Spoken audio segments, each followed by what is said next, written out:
One matter the court would like to make a record of. Earlier in the trial, during the testimony of Officer Towdy, Officer Towdy was testifying regarding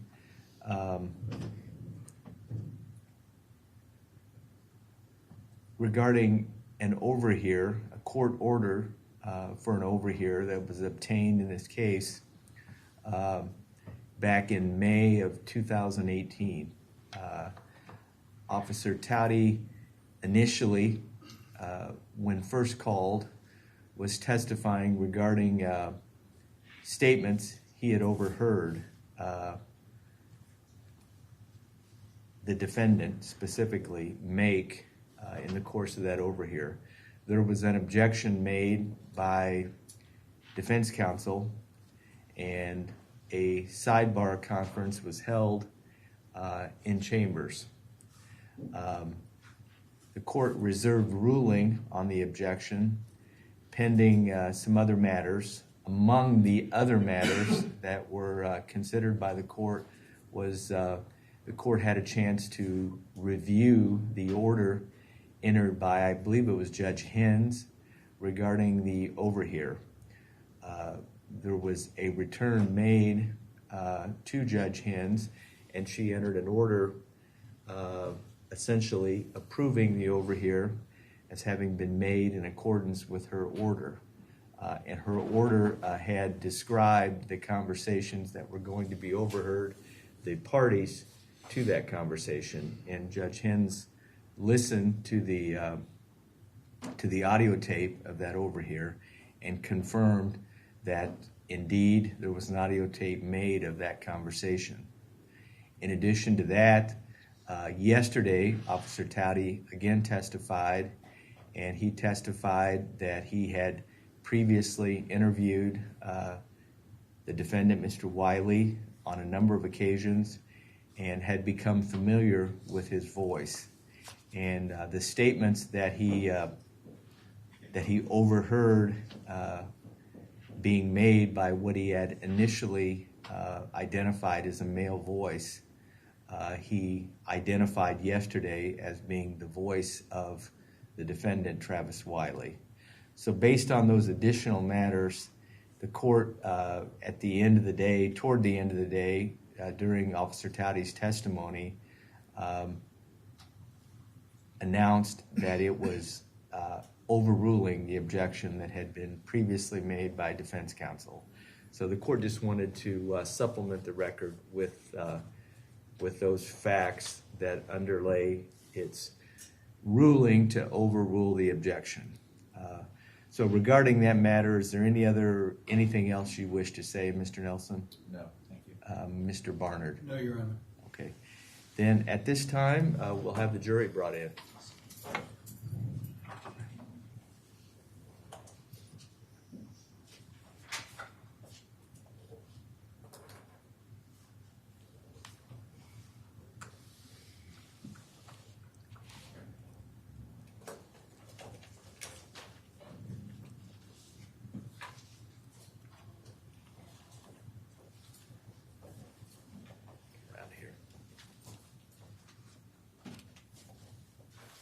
You do solemnly swear that the testimony may give in the cause now pending before this court shall be the truth, the whole truth, and nothing but the truth, so help you God? I do. You seated? You come around. Dr. Petrak, please feel free to adjust that microphone.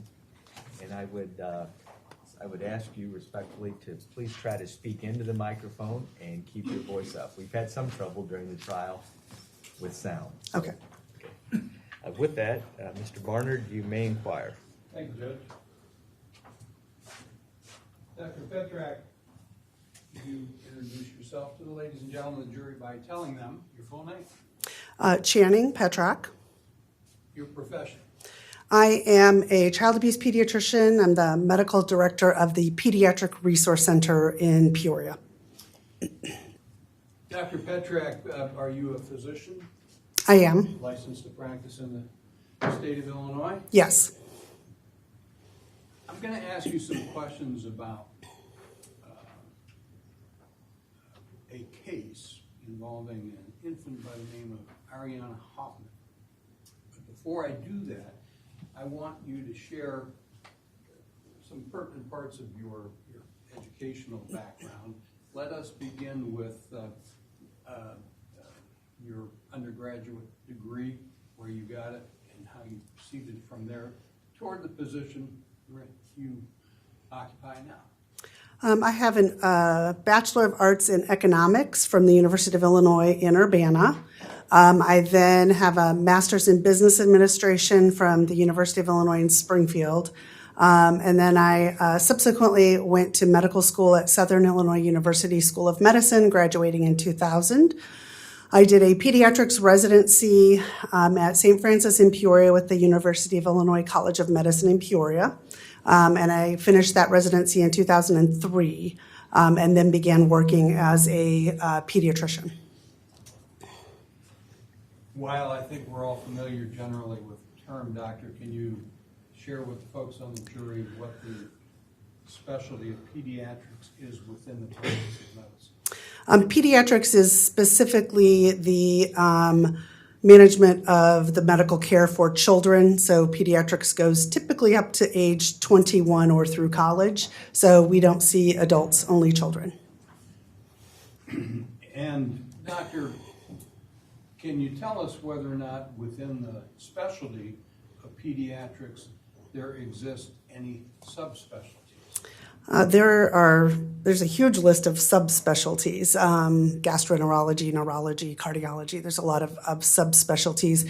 There is a subspecialty of child abuse pediatrics, and I am board certified in both general pediatrics and child abuse pediatrics. Can you define for us or explain for us, describe for us what the field of child abuse pediatrics involves in terms of day-to-day work and care for children? Child abuse pediatrics is designed so that there are specialists who can help with the evaluation, assessment, diagnosis, treatment, and management of children when there's a concern of any sort of child abuse or neglect, any sort of child maltreatment. Would your role, your duties as a child abuse pediatrician also include assessment of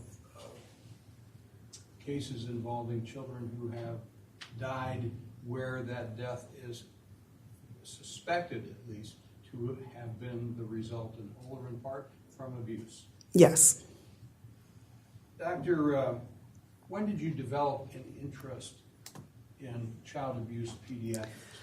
I started doing part-time work in child abuse pediatrics in 2003 when I initially began working as a pediatrician. The specialty did not become a actual designated specialty within the American Board of Pediatrics until 2009, but I've been doing the work since 2003. When the subspecialty, child abuse pediatrics, became recognized as an official subspecialty within pediatrics by the American Board of Pediatrics, did you then proceed to test for and obtain board certification in that subspecialty? I did. I became board certified in 2013. All right. Doctor, do you also hold any academic positions? I do. I'm an assistant professor of clinical pediatrics with the University of Illinois College of Medicine. What would that entail? It entails teaching medical students. It also entails teaching residents, so pediatric residents, emergency department residents, family practice residents. I develop lecture series for them on abuse and neglect. So it's basically involved in the education of medical students and residents. What, in a general sense, doctor, would the role of a child abuse pediatrician play relative to or alongside of other physicians when a child presents with signs or symptoms that may involve Because it is a subspecialty, not all physicians are trained in how to recognize or evaluate, diagnose child abuse or any form of child maltreatment, particularly if they themselves are a subspecialist, so they have their own area of specialty. They may not be aware of how to perform an assessment, what testing is needed, what further management is required. And so then they would ask us to help them do that assessment and make recommendations. Tell us, Doctor, within your field, what kind of information would you want ideally to gather to help you determine in a particular case whether or not you were dealing with a child who may have been abused or not? Particularly when it comes to physical abuse or neglect cases, I want everything from birth up until the time of my assessment. So birth history is important because it can give information about any underlying medical conditions that might be present. The newborn metabolic screen would be included. I want all of the primary care records. I try to review all of those because, again, it may give information about the child's health status, their growth and development, which gives me a lot of information about how that child has been doing. Are they healthy or not? Any other medical visits so that I can understand how that child's health has been up until the point I'm doing my assessment. Would you also rely upon treatment information from medical providers? Yes, if there's treatment happening concurrently with my evaluation or in cases of death reviews, then I just want all of the information that happened from the emergency medical services treatment to the hospital treatment, and including pathology. How about history provided either by family, caregivers, or witnesses in a given case? Is that the kind of information that may or may not be significant to you? Yes, the history is important because it gives at least some information about how the child was acting. Were they well? Were they otherwise neurologically normal? Were they having some sort of signs of illness? So yes, that information is very important. And then what happened just prior to them either calling EMS or arriving at the hospital. Now, there's been a term that has been used here in the courtroom, and I know you are familiar with it, a term called differential diagnosis. Are you familiar with that term? Yes. And why don't you give your definition of differential diagnosis to the jury so that we can use that as a starting point? When a patient presents to a medical provider with any number of symptoms, it doesn't really matter what they are. At the time of the history gathering and the examination, the medical provider is coming up with a set of possible diagnoses in their head. That is your differential. So if someone has a fever, sore throat, nausea, headache, the differential running through your head is strep throat. Is it viral? Could it be mono? So you're running through that possibility in your head prior to deciding what testing you might need or your diagnosis and what treatment. So that differential diagnosis is the list of possible diagnoses that could be ultimately given based on the history, the physical exam you're going to do, and any testing that you might get. Would it be a fair description of differential diagnosis to describe it as a process of elimination? Or consideration and possible elimination? Potentially, yes. It's you're using all of the information you have to come to the best diagnosis based on all of the information you have. And you had mentioned this, and I want to just touch on it for a moment. When you get all of this information and you assess it and you put it all together, do you, from time to time in the course of your practice, then perform or commission additional testing, additional studies to further that diagnostic process? Yes, there are recommendations made along the way. In certain circumstances, particularly in infants, they are small and you cannot get all of the blood you want up front because you put them at risk of anemia and other problems. So we limit the blood we can get. So you have to get the essential things up front, then more things later. You might get a radiology study that prompts you to get more studies. So yes, the process evolves over time based on information you're getting back in the moment. Would the goal be ultimately to come to some diagnosis, Yes, and that would guide you in terms of treatment? yes, Or if this is a post-mortem assessment, to assist you in determining the cause and manner of death? to at least come to a diagnosis of what was the cause of, the underlying cause of their death, yes. Right.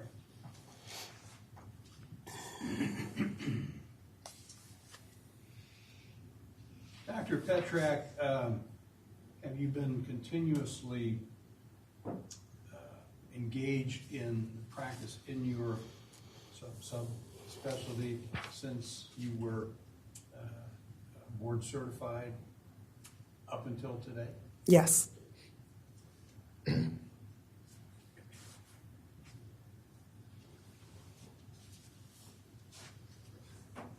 Dr. Petrak, I want to move to your consideration of a particular case. Before I do, in the event that council wants to inquire, I'll stop here and we will explore that possibility.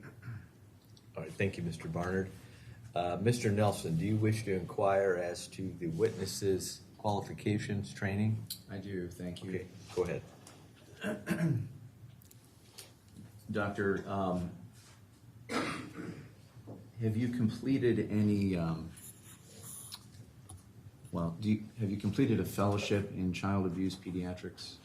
I have not. So at the time I took the board test, because it was a new subspecialty, there was 2 different routes you could take. There was actually possible 3 routes, but you could have either done a fellowship or you could use practice experience or a combination of those 2 to be board eligible. Board eligible means you have met the criteria to sit for the board exam. And so based on my practice experience, because I'd been practicing for years by then, the number of patients I had seen, the clinical experience I had, the scholarly work I had done, the American Board of... I'm sorry, I'm going to interrupt you. It's really just a very basic question. Do you, Sure. you have a fellowship? No, I was deemed board eligible based on my practice experience that was equivalent to a fellowship. And you said that you are board certified in child abuse pediatrics, Correct. and you had to take a test for that? Yes, and I'm maintaining certification at this point in both general peds and child abuse pediatrics. Okay. And how many times have you taken the test to be board certified in that area? I have taken the test twice, and then the new process is more of an ongoing quarterly, rather than one big test, it's a set of quarterly, smaller versions of tests. It's a very complicated process, but it's an ongoing maintenance of certification process that I'm currently doing for both of those board certifications. Okay. So, so you took the test twice. Did you fail it the first time? I'm sorry, I have passed it twice, and then I'm doing maintenance of certification. Okay. Did you ever fail a board certification test? The very first time I took it, I did fail, yes. Okay.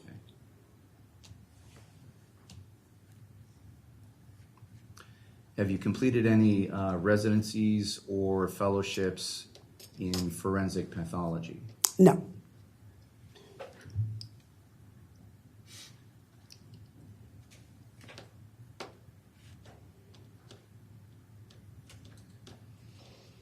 I don't believe I have any other questions. Thank you. Mr. Nelson, do you have objection to this witness offering opinion? I do, evidence? yes. All right. And what's the basis? Your Honor, I don't believe that based on her her credentials and prior experience, I don't believe that she should be qualified as an expert. The court has heard the witness describe her course of study, training, practice, experience. The court is going to overrule the objection. The court believes that this witness does possess sufficient study, practice, education, experience to offer expert opinions in her field, so the court's going to overrule the objection. Mr. Barnard, you may continue. Thank you, Judge. Yep. Dr. Petrak, in the course of your practice, you used, I think you used the term that I want to ask you about. You assess and treat children suspected to be victims of both abuse and neglect, correct? Yes. And would it be a fair thumbnail description to describe neglect as lack of appropriate care? Yes. Okay. Abuse. Can it take any number of forms? Yes, there could be physical abuse, there could be sexual abuse, there could be emotional abuse concurrent with other forms of abuse and neglect that is encompassed in torture. There are multiple forms of abuse and neglect. And I'm going to now want to focus on physical abuse, all right? I take it, as you've shared with us, that when a child presents with signs or symptoms that may raise the possibility or even probability of physical abuse, you would then go down that diagnostic road as you've described for us. Correct. Okay. Let's now talk about an even more focused kind of physical abuse that brings us here today. And I'm going to use a term called abusive head trauma. Are you familiar with that term? Yes. Tell us what abusive head trauma means in an everyday sense. Abusive head trauma is a term that describes any of the constellation of injuries that a child or infant could have that are abusive in nature and could affect the central nervous system. So it could be shaking, it could be shaken impact, it could be just blunt force trauma to the head or the spinal cord or the eye. So anything that is involving the central nervous system. Is abusive head trauma something that you, in your field, your subspecialty, deal with on a regular basis in terms of diagnosing it, either ruling it in or ruling it out, and then, when appropriate, treating it? Yes. Okay.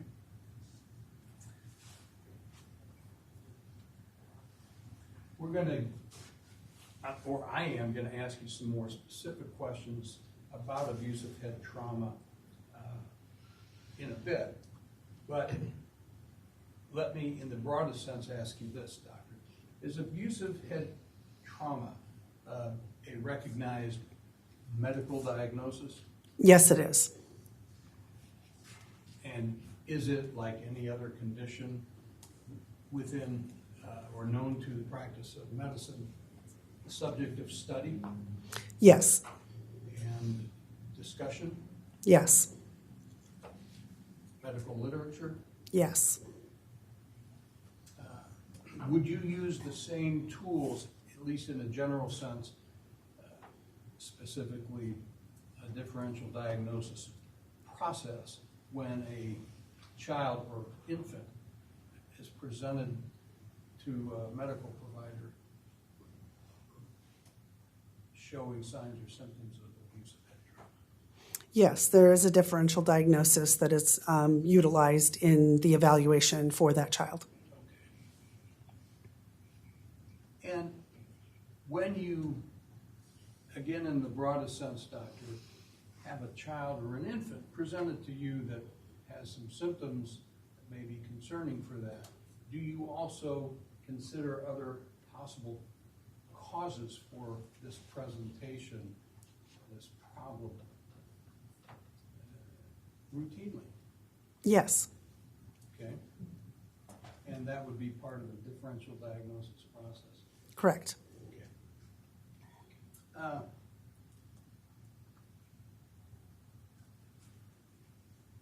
When we're talking about abusive head trauma, what kinds of signs or symptoms for a living child can you see? For young infants, because they're not verbal, we often just have to look at the presentation of their symptoms. In more mild cases, it may just be nonstop vomiting with no other symptoms. It can be alternating irritability and lethargy, so they're not acting normally. Seizures are a presenting symptom frequently. A bulging soft spot can be a sign that we see. It can be that they've become unresponsive or stopped breathing. So depending on the severity of the case or the severity of the injury, you could have one or more symptoms, and it could be more mild or more severe depending on the injury. And you mentioned a number of things that at least sound to me as a layperson could also be explained by other issues, an illness, disease process, underlying conditions. Correct. Okay. Again, how do you then sort out whether or not vomiting is because of something they ate as opposed to some abuse that they suffered? The vomiting with abusive head trauma is vomiting with no other signs or symptoms. So they don't have fever, they don't have a runny nose or cough, they don't have diarrhea, they have no other signs of illness, they only have vomiting. And I just picked that out of the air just as one so that you could kind of help us out in terms of other things that you would want to know to go down the diagnostic road. And would that be the same process regardless of whatever the presenting sign or symptom was? Correct, and then you would do a thorough exam and then some laboratory studies, perhaps imaging. How about a post-mortem scenario where, based on signs and symptoms, there is at least the possibility of or concern for abuse? What's that process involved at your end? I mean, depending on if I'm involved prior to the death or only after the death. There are studies that are done post-mortem, like a skeletal survey, to look at all of the bones to make sure there's been no injuries. And then, of course, the pathologist does their work. And then if I've been involved, there may be some communication. It depends on the point in time when I become involved. But there's a thorough review of that information in addition to all of the prior information for the child, just to, for me, ensure that I've not missed any possible medical conditions. As part of your work as a child abuse pediatrician, do you routinely become involved in post-mortem assessment of whether or not abuse explains the cause of death or some other cause? Yes. Okay. In the course of your professional practice as a child abuse pediatrician, can you give us an estimation, Dr. Petrak, how many cases, how many times, how many children, infants you have been involved with post-mortem or death investigations? It probably averages around maybe 15 per year. Okay. Over how many years? Probably, I mean, I was only part-time for part of my career, so maybe since 2009. All right. And we're now at 2023, closing in on 2023. Yes. Okay.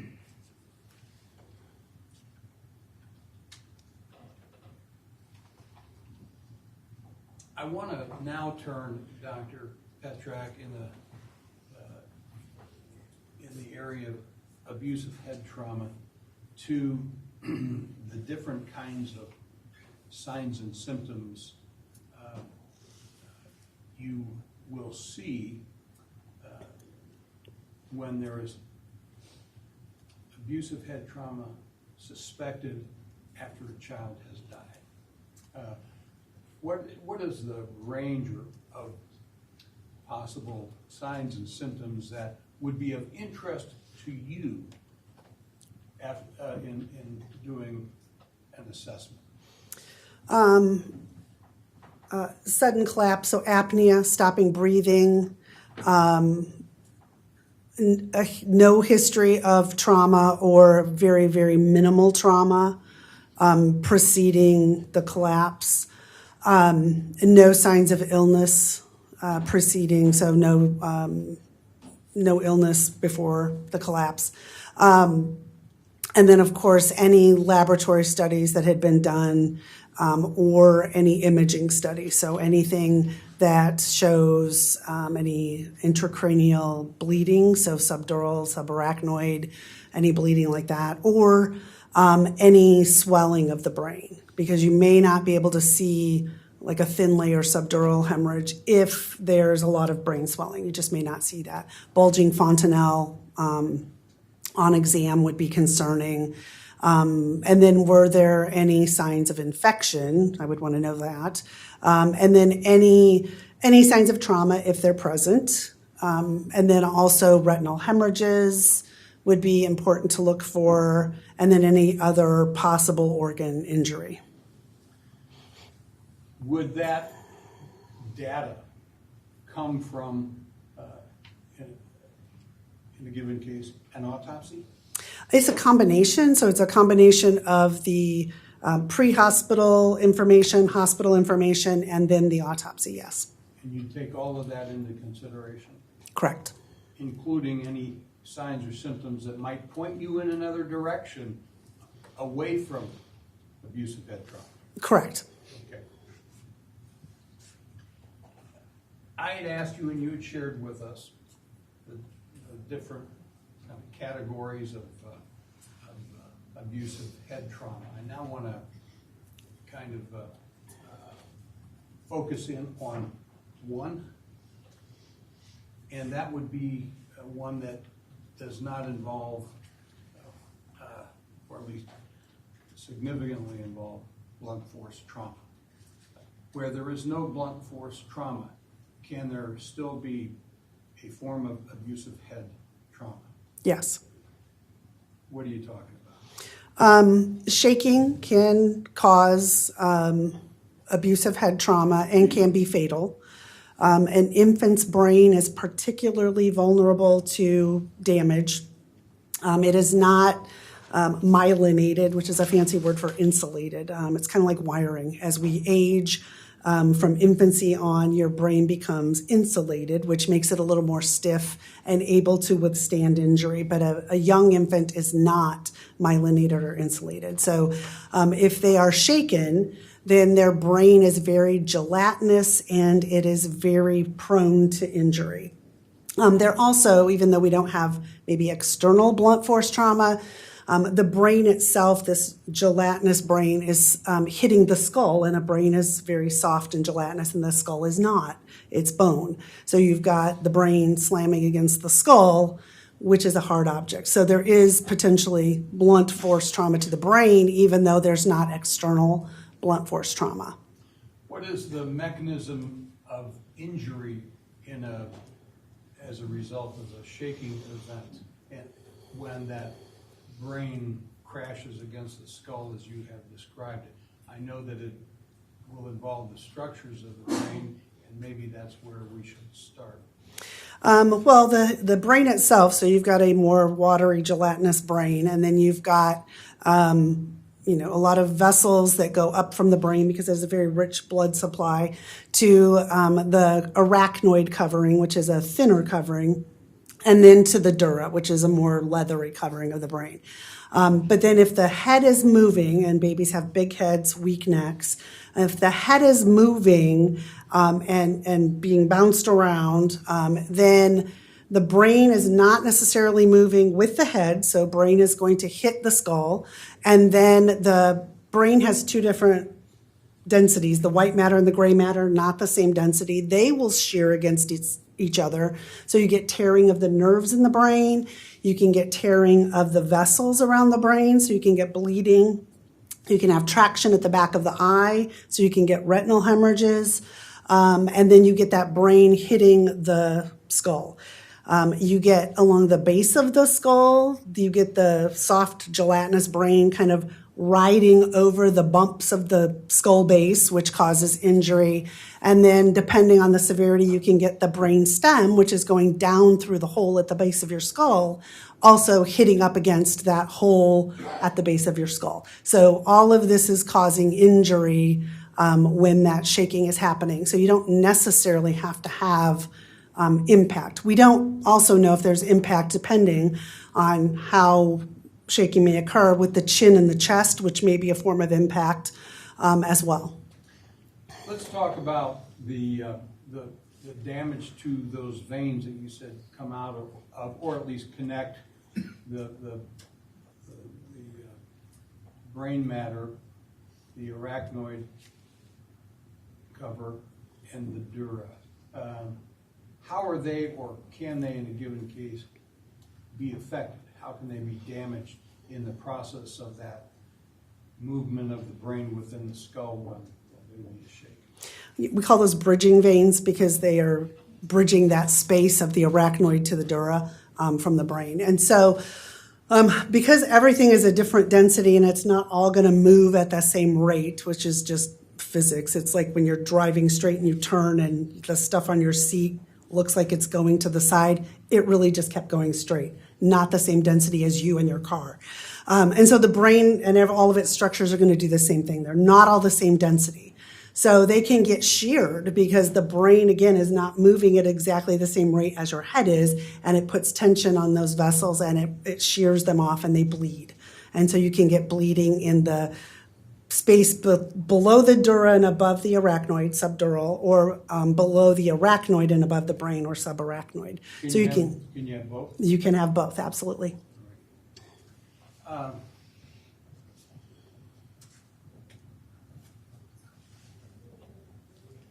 Where does that blood, if you shear those veins between that leathery coating, the dura, and that very thin coating, the arachnoid cover, where does that blood go when those veins are sheared? Well, if it's on the right side, it will stay on the right side between the dura and the arachnoid above the cerebellum, because your dura takes a lot of folds, and so it creates spaces within itself, and so it'll stay on the right side above the cerebellum. If you have blood below that space, then there was injury there. If it's on the left side, then we had tearing on the left side. So it kind of stays confined within its spaces. Can you, if the injury is significant enough, if you have enough tearing or shearing of those veins, will you have blood pouring into that subdural, below the dura space on those? You could have bilateral injury. Okay. What's, in your experience, and based on the literature, where abusive head trauma is the result of a shaking event, what's the most common finding of that kind of abusive head trauma? Subdural hemorrhages are the most likely finding with abusive head trauma.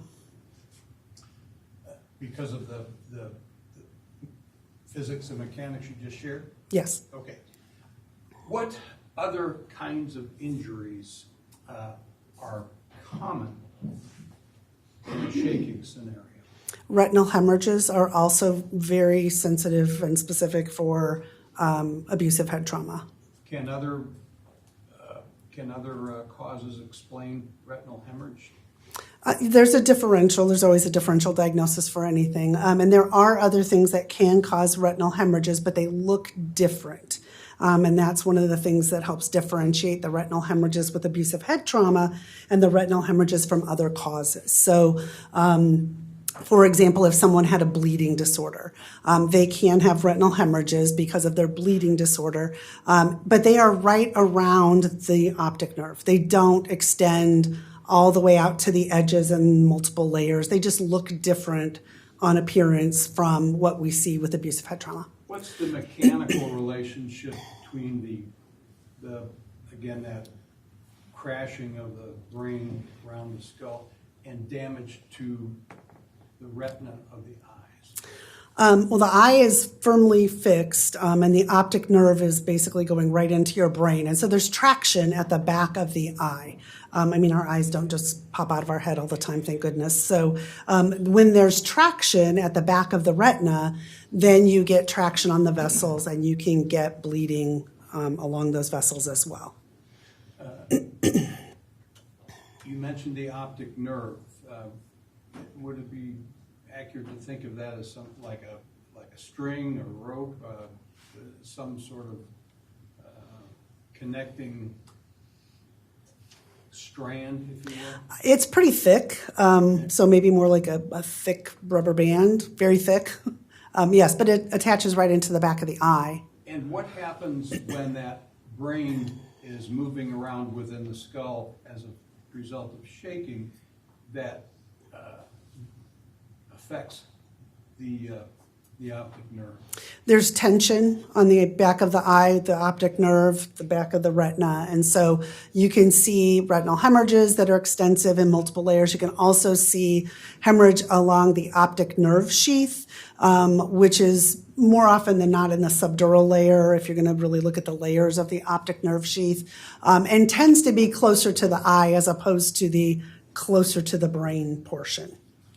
What other kinds of injury in or around the brain are common to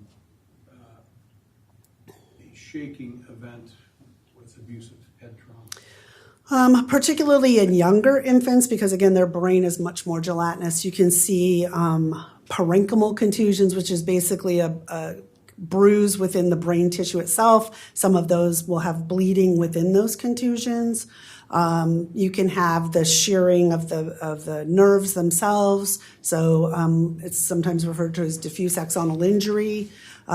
You can have, because of the injury to the brain, infants don't breathe effectively. So if not us, if infants are normally breathing, 20 to 30 times a minute, now they're breathing 4 to 6 times a minute, then they're not getting enough oxygen. And so you'll see what's called global hypoxic injury, which is basically the entire brain was not getting enough oxygen. So you'll see injury due to that. So there's a large amount of injury that can happen in the brain. Of the injuries you described, subdural hemorrhage, subarachnoid, retinal hemorrhage, optic nerve sheath hemorrhage, parenchymal injury, what is the most life-threatening of those injuries? The most threatening is honestly the brain swelling and the lack of oxygen to the brain, because eventually when you've got the brain swelling, you're not getting any blood flow to the brain, and then you have brain death. What is the role, or where does brain swelling come in, and at what point in this injury process induced by shaking? Some of that depends on the severity of your injury. So if you have brain stem injury, your severity of injury is pretty high, and it's going to occur more quickly because you can't breathe on your own effectively. Your brain stem controls all of your just processes you don't even have to think about, like breathing. And so a brain stem injury is going to be much more severe than other injuries will be. But the swelling will effectively cut off any blood flow to your brain, and then your brain just dies. But some of that happens because it's like any injury in your body. If there's an injury to your ankle, it starts to swell because when cells are damaged, they spill their contents out, which irritates their neighbor cells, which start to swell. Same thing happens in your head. So you've got just swelling happening because there's an inflammatory cascade that happens because of those damaged cells. And so that swelling happens, and depending on what parts of your brain are injured, it can progress pretty rapidly. With all of the injuries that you just described, are there other causes that can explain them as well in a given case?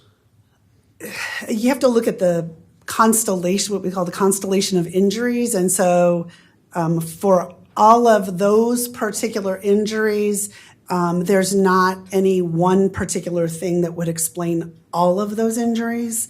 No. Okay. If you just focused in on, let's say, parenchymal injury, all by itself, out of context to the other injuries, are there other causes for parenchymal injury? And I'm just pulling that out of the air as an example. Sure, if you had an accidental injury, like a crush injury, car ran over your head, but there should be a history for a car running over your head. So it's a big picture. Yes. All right.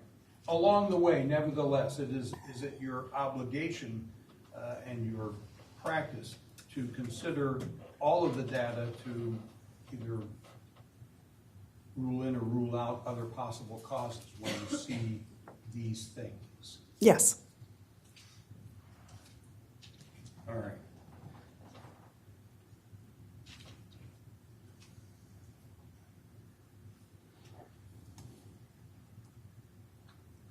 One more set of questions before we get to the case of Ariana Hoffman. I'm going to give you some terms, and I'll ask you to explain them in context. Are you familiar with a condition known as sepsis? Yes. Okay. What's your working definition of sepsis? Sepsis is basically overwhelming infection in the body. Okay. Does it have more than one cause, or is it specific to one thing? No, there's not one specific cause for it. Kind of like a headache? Yes, Many causes potentially? correct. All right. Is it consistent with abusive head trauma? No. Okay.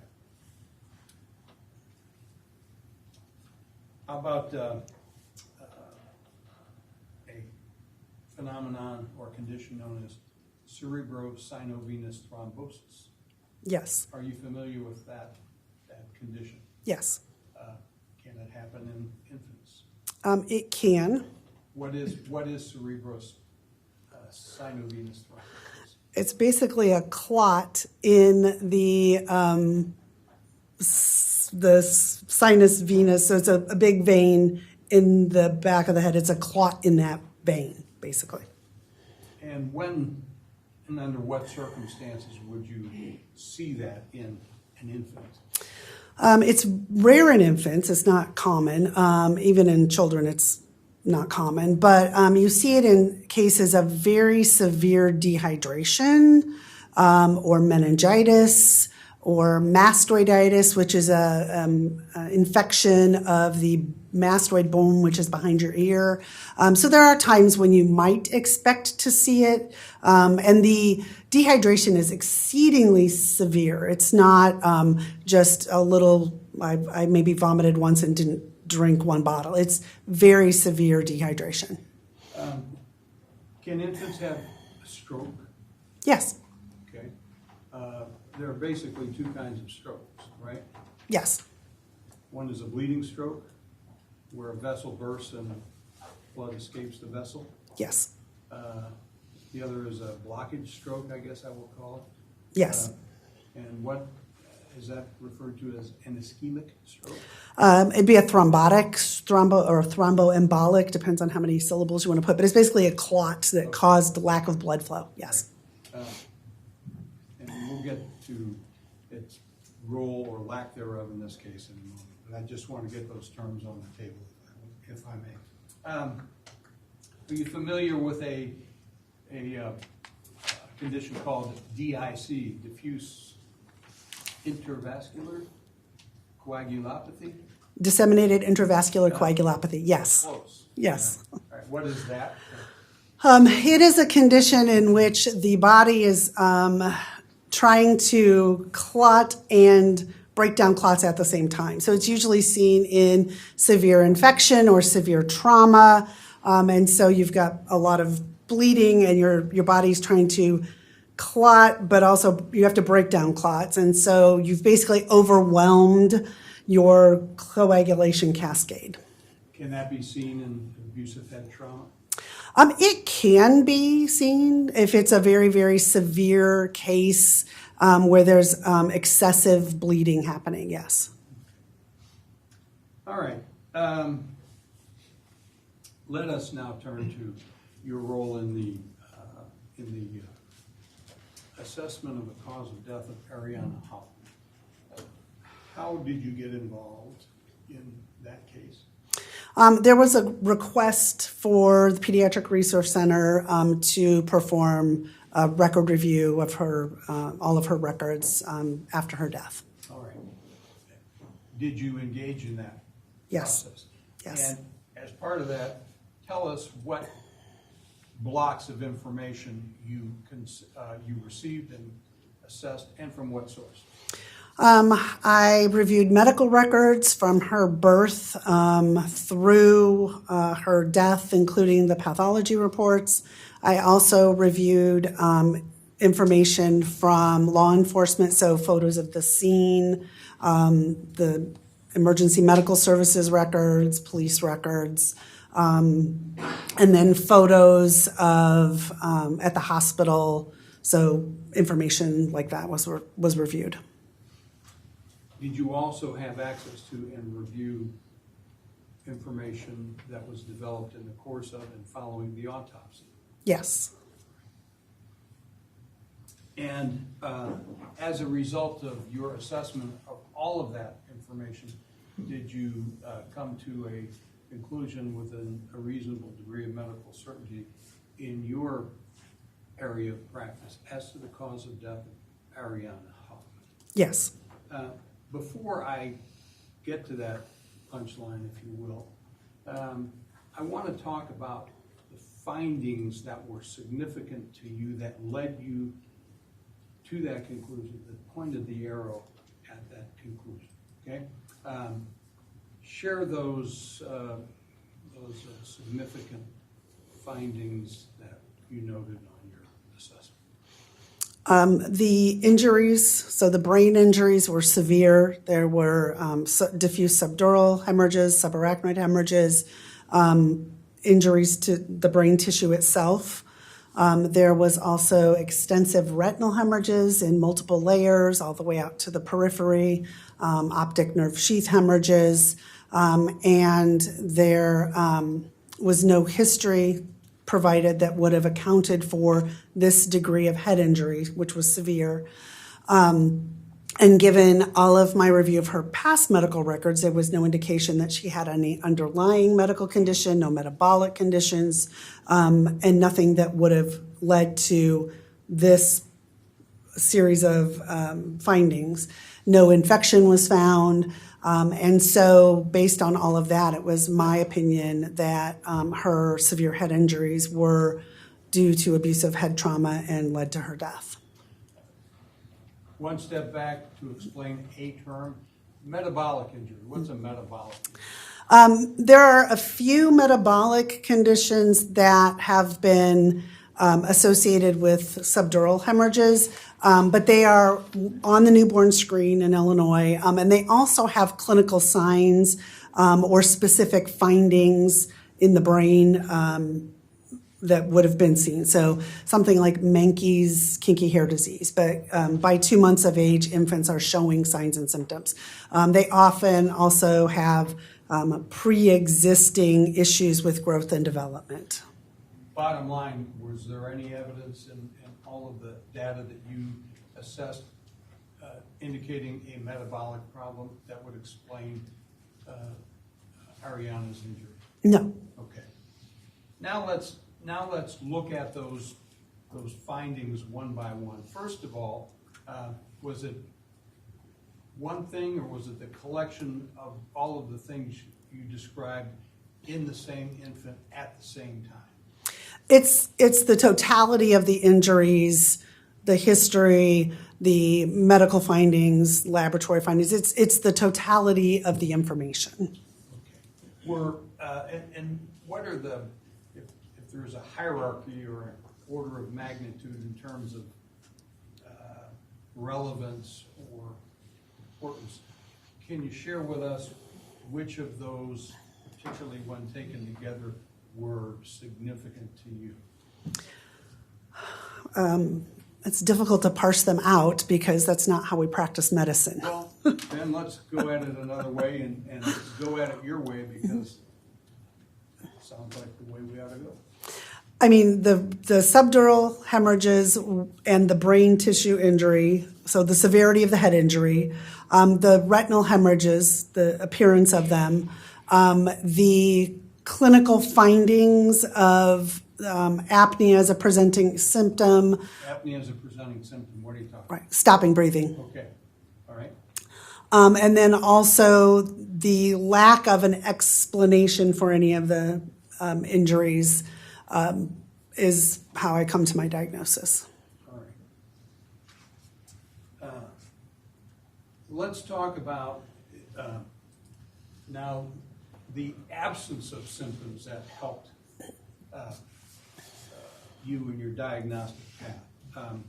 What evidence was there? Mr. Bard, let me interrupt just a second. I want to give the jury an opportunity to get up and stretch. You've been at it here for about an hour, so go ahead and take an opportunity to stretch.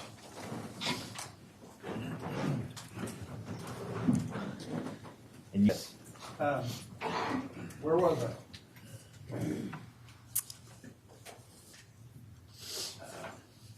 Lack of symptoms, I believe. Yes.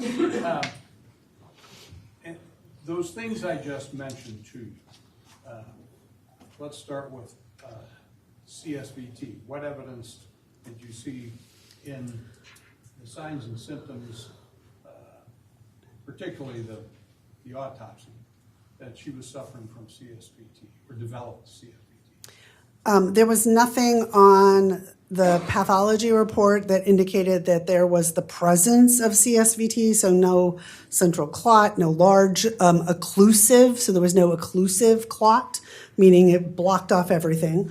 So there was nothing pointing to that. There also was nothing on the imaging that pointed toward that. There was a possibility of possible non-occlusive, so not blocking it all off, clot versus subarachnoid hemorrhage. So it wasn't even clear on the imaging that there was any large occlusive clots. What evidence was there of an infectious process that triggered a progression from infection to sepsis to CSVT to stroke to death? What evidence was there of any of those things? There wasn't. There were no signs that or symptoms that were reported. No runny nose, cough, fever, diarrhea, nothing like that was reported. She had reportedly been well. So by history, there was nothing. The laboratory studies were not indicative of infection. So there was a bunch of cultures done and viral studies done, and nothing showed that there was a specific infection that was present that would cause these symptoms, these findings on imaging and then on her autopsy. There was nothing pointing to anything there. So there was nothing on her physical exam or her lab studies that would have indicated infection. Let's kind of go to the end of that progression. Stroke, particularly a clotting stroke. What evidence, and I guess this would come from studies or examination of the brain, what evidence did you see to indicate or even suggest that a stroke caused the death of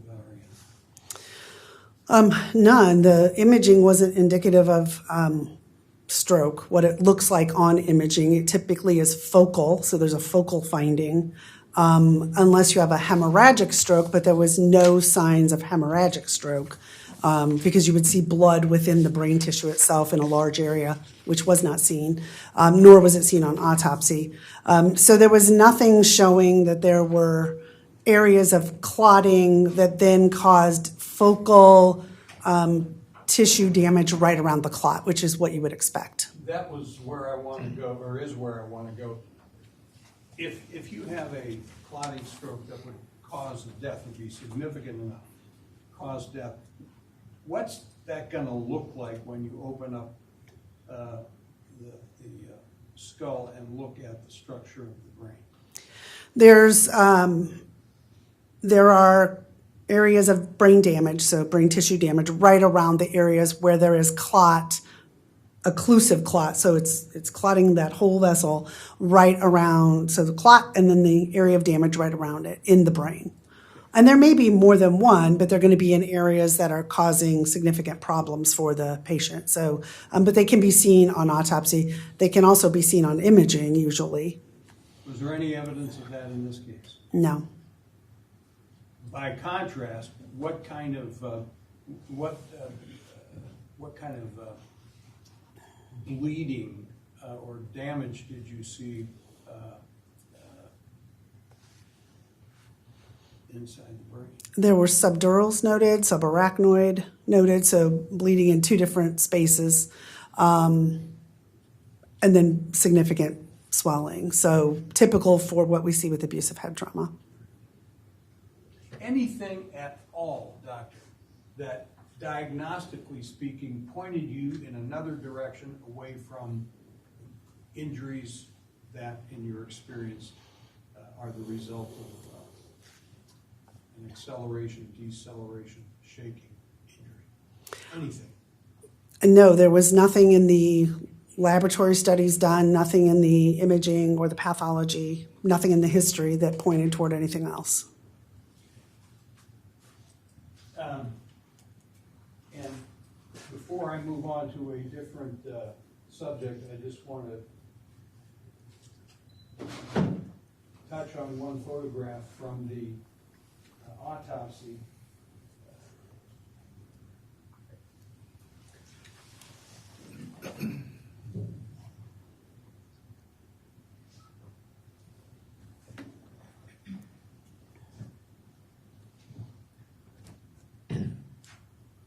And while the system is booting up, doctor, did you review the autopsy photographs in this case? Yes. Were they helpful to you in diagnosing the cause of her death? It was helpful. It's always helpful for me to see the images themselves, so that I can verify for myself that I'm seeing what I'm reading, basically. Okay.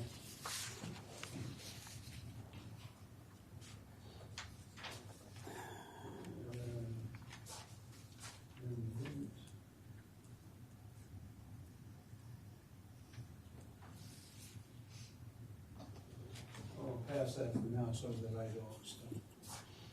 Let's go to a different subject. Medical literature. Okay? What's the role of medical literature in guiding, assisting a practitioner in the field of medicine? The medical literature is there so that we know what the most current information is, or that we can understand what, depending on what type of literature it is, what the wealth of literature is telling us, or, if there's a new treatment modality for something, better guidelines for a certain illness. Our doctors always, in the course of their work, if they're doing what they ought to be doing, I guess, reviewing medical literature in aid of their practice to help them make more informed decisions. Yes, Okay. Are there different kinds of medical literature? there are. Are there kinds of medical literature that within medicine are, at least in terms of broad categories, considered to be more authoritative or reliable than other kinds? Yes, there are. And again, I'll use the word hierarchy or order of magnitude of reliability. Can you kind of start at the least reliable or least helpful up to those which are the most helpful, the most authoritative categories of medical literature? Sure. I mean, a single case report, so a case report of a single patient that had some condition is the lowest level, just because it's an N of one. It's one person, and so it serves some value in that somebody may have seen something interesting, and you hope that other people will do similar studies. And then you could have a case series, where you have more than one patient that is a little higher up on the chain because it's a little bigger number of patients with a similar problem. If you're getting higher up, then you can have, you can do cohort studies where you're looking at groups of people. There are randomized controlled studies, and certainly double blind, where nobody knows who's in which group. Those are for diagnostic purposes, not for diagnostic, they're for therapeutic studies. So, for example, in child abuse, for most of it, we cannot do those because we can't randomize children to be shaken or not shaken. It's unethical. And so those are for this medicine versus that medicine. So that's specific to therapeutics, not for diagnostic. Are you familiar with a category of medical literature known as a consensus statement? Yes. Tell us, what's a consensus statement and where it fits in the category of reliability of medical literature? So a little higher up on that hierarchy are things like systematic reviews or meta-analysis, where somebody looks at all of the literature in a particular topic and reviews it all and then puts it together to basically make the final statement on it. So basically they're doing the work for all of us. We don't have to go look at 100 studies, decide which ones are quality, and then come up with the final conclusion.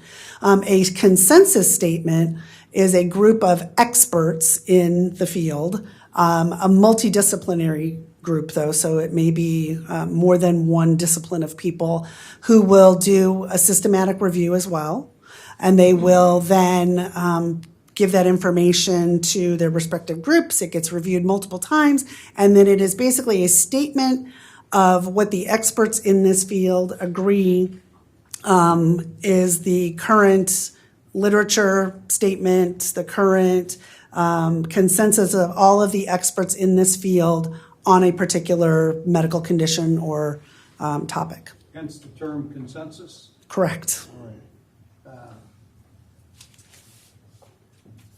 Where does that kind of medical literature fit in that hierarchy of stuff that's reliable? It would be similar to like a meta-analysis or a systematic review, except that it is reviewed by even more people than just the couple of authors. So it is using the groups of all of those multidisciplinary people. Okay. Are you familiar with a consensus statement in the field of pediatrics titled Consensus Statement on Abusive Head Trauma in Infants and Young Children? Yes.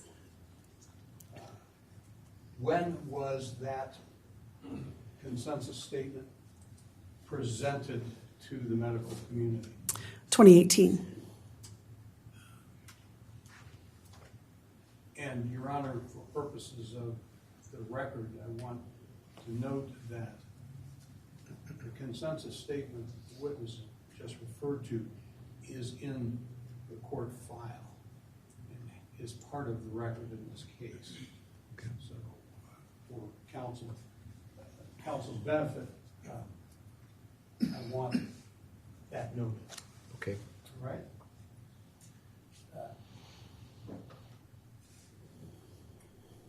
The consensus statement on abusive head trauma, has that been changed in any material way or altered in any material way since it was presented to the relevant medical community? No. Does it remain the consensus statement on abusive head trauma in infants and young children? Yes.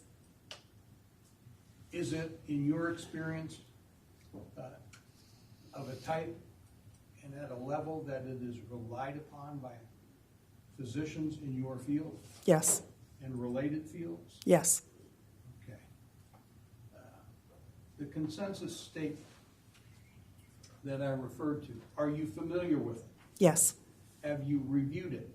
Yes. Have you used it in terms of guiding your practice? Yes.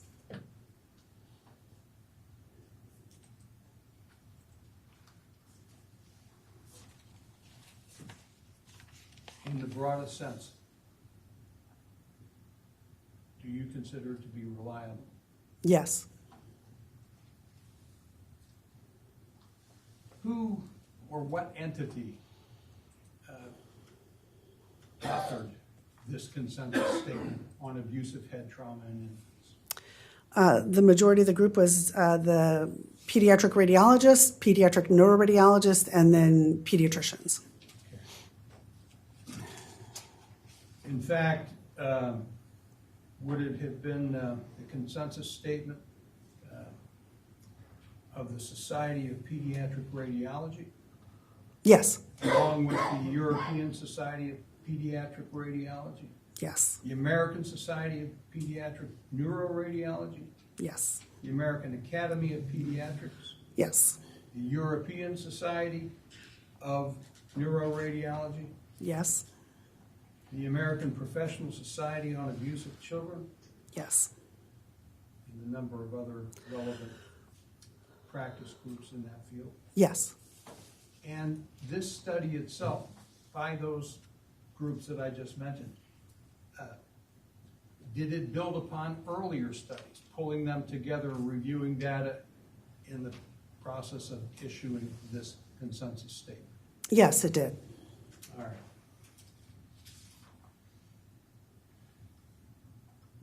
In a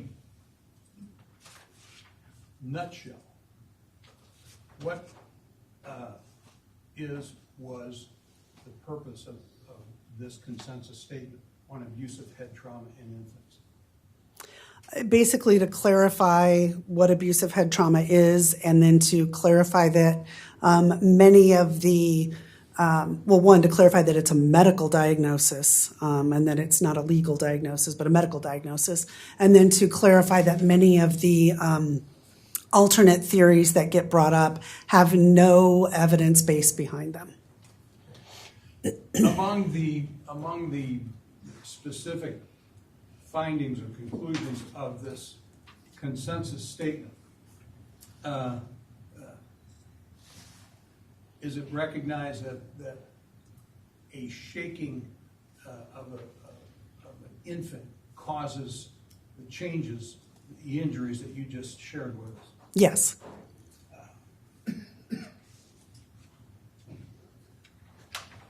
According to the consensus statement, what is the most common cause of death from head injury for infants under the age of 2 years old? Abusive head trauma.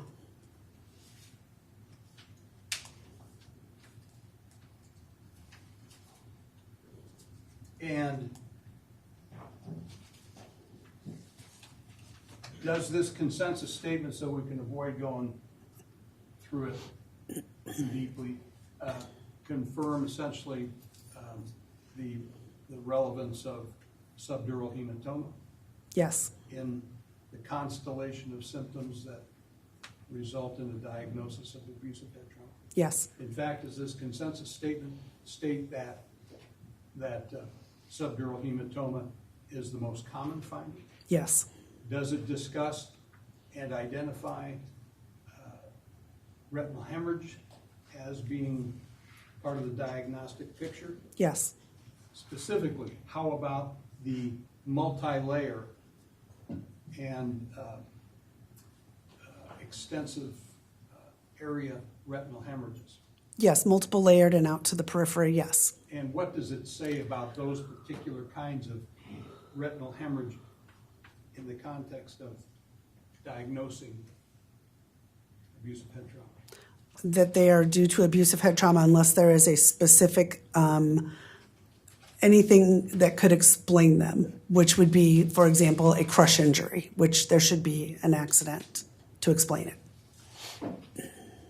according to this consensus statement issued for the aided practitioners in your field, what are the two most common histories given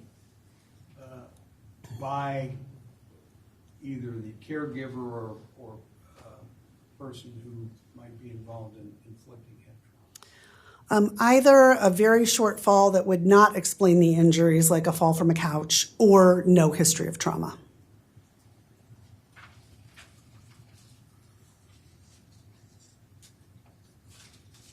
Does this consensus study discuss the kinds of findings you may see in a given kind of abusive head trauma, Yes, including head trauma caused by shaking? yes, And would that include the particular findings you've already shared with us? yes, Can it also present with evidence of external bruising?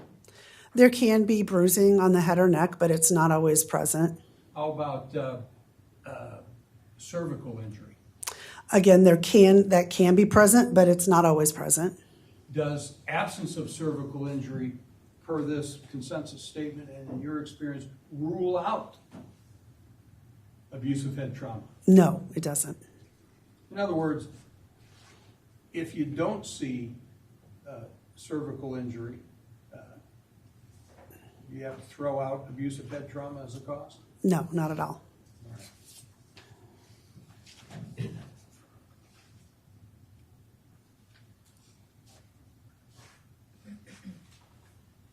I may have a moment, Judge. Yes. Thank you.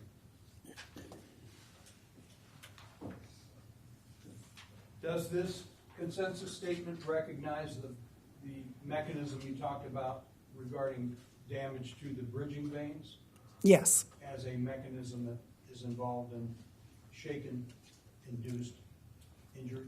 yes, it does.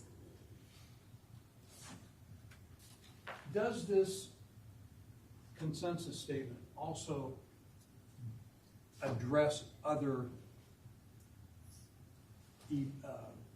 theories that have been proposed as causes of what most in the consensus of practitioners diagnose as abusive head trauma? Yes. And can you tell us, Dr. Petrak, what this consensus statement has to say about these alternative proposed explanations in the presence of these symptoms you talked about? What are they, and what does this consensus statement have to say about those proposed theories? There are several that are listed, one being CSVT, one being hypoxic injury or lack of oxygen, that basically there's no evidence in the literature to support those as causes of, so primary cause of abusive head trauma. Would a more precise definition of that or explanation of that be no reliable evidence of CSVT explaining what the consensus of physicians in your field diagnose as abusive head trauma? Correct. The CSVT progression, I would call it, okay? That theory that has been addressed by this consensus.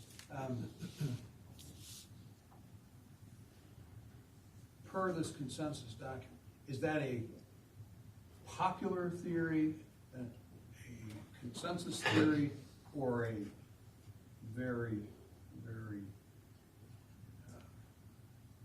tiny group of practitioners that adhere to this theory? It is not a theory that is considered by the majority of physicians who practice. It is not considered when looking at signs or symptoms that would make you consider, even if you're considering abusive head trauma, it's not typically in the differential at all. It is frequently utilized by a very small group of physicians as a primary cause for what looks like abusive head trauma.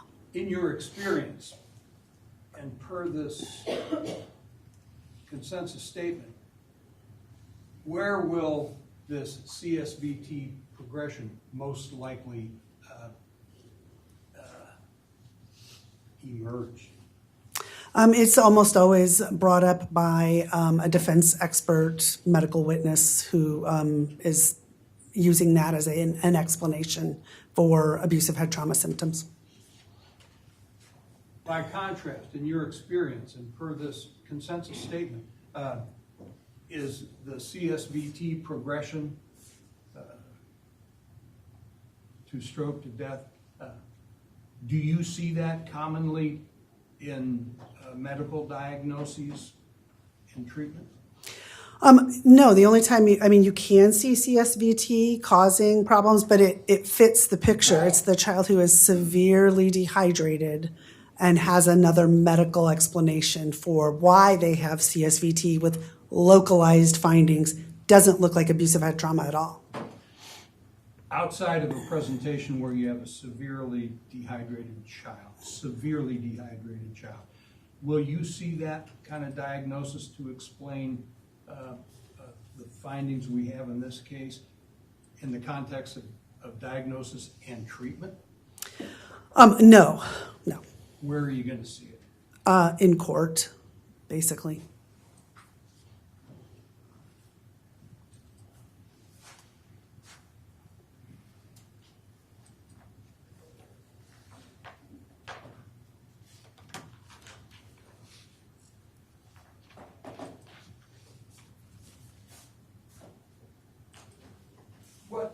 Finally, on that subject, Doctor, what are the disciplines that contributed, that assembled to author this consensus statement on diagnosis of abusive head trauma?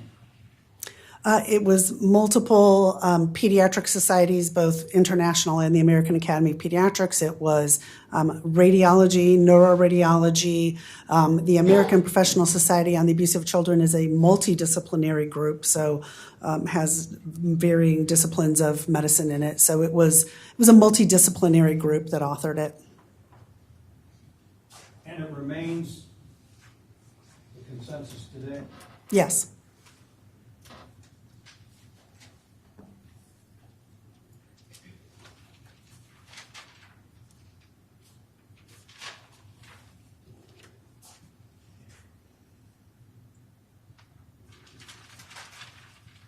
I may have a moment, Judge. You may.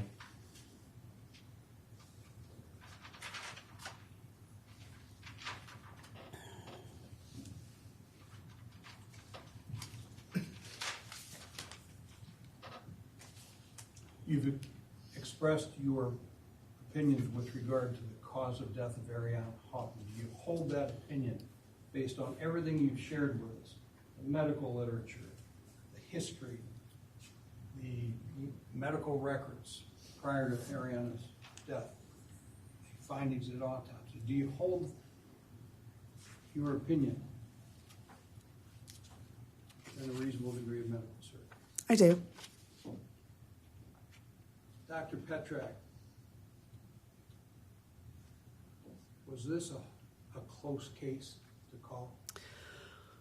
No, I mean, the evidence and all of the information, there really wasn't any other medical condition that would have explained all of the findings.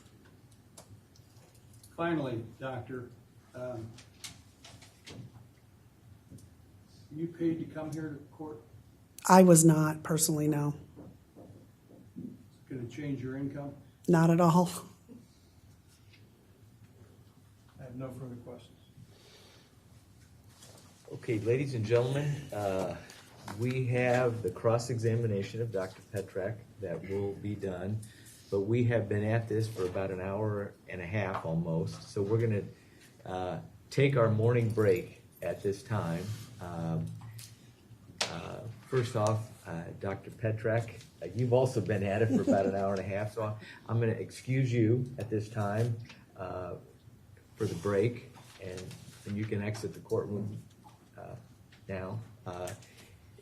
I would advise you not to speak to either attorney during the break about your testimony. And ladies and gentlemen, I'm also going to excuse you, but as I'm sure you've anticipated, I need to admonish you again with the same admonishments that each time you've left the courtroom, I've admonished you, and that is you're not to communicate in any way, shape, or form with anyone, friends, family, anyone, about this case or about your impressions of this case, any witness or attorney or judge in the case. You're to rely solely in deciding this case on the evidence that you hear in this courtroom. So that means you're not to undertake any research on your own via any methodology. You're not to discuss the case among yourselves or let anyone discuss it with you. So with those admonitions, at this time, I will excuse you. I would ask you to be back in the jury room. It is now 25 after. Be back there at approximately 20 minutes to 11, and we'll begin at approximately 10:45. At this time, you're excused. All rise. All right, we are back on the record in case 2018 CF 492, People versus Travis Wiley. Mr. Wiley is again present. He's present with his counsel, Mr. Nelson. The people are present by Mr. Barnard. Witness, Dr. Petrak, is on the stand again. One matter, counsel, I'd like to raise with you. Several of the jurors have indicated that at times they have difficulty hearing what the attorneys are saying.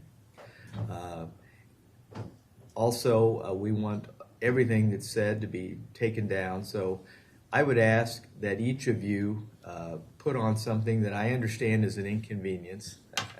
I understand very well it's an inconvenience, but we want a record to be made. So I'd ask each of you to please put the lapel microphone on. And Mr. Nelson, I understand that it presents some challenges, particularly for you, in discussions you have with Mr. Wiley.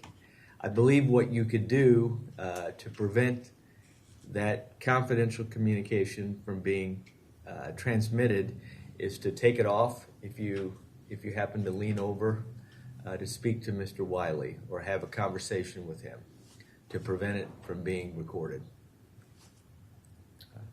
That's certainly a concern of mine, Your Honor. I'm also concerned that I'll remember to do that.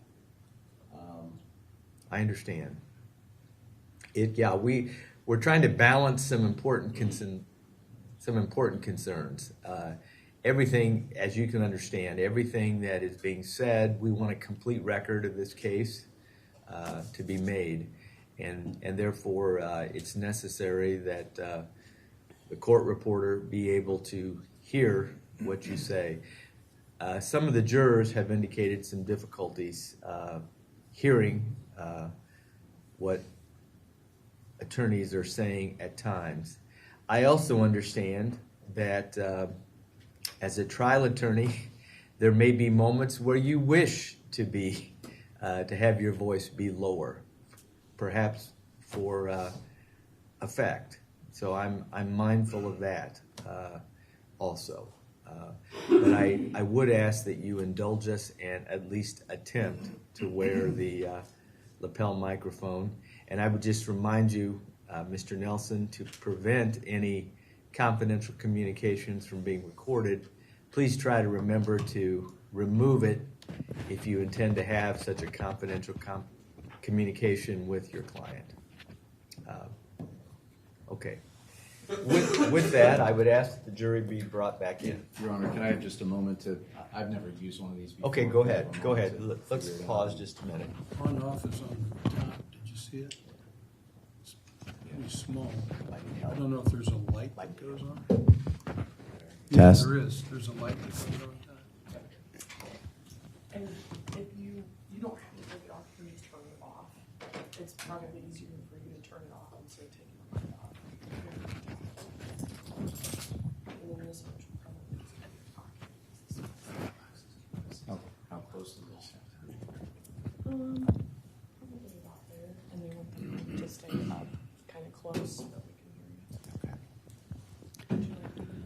No, You think you got it? Are you sure? sure enough. Okay.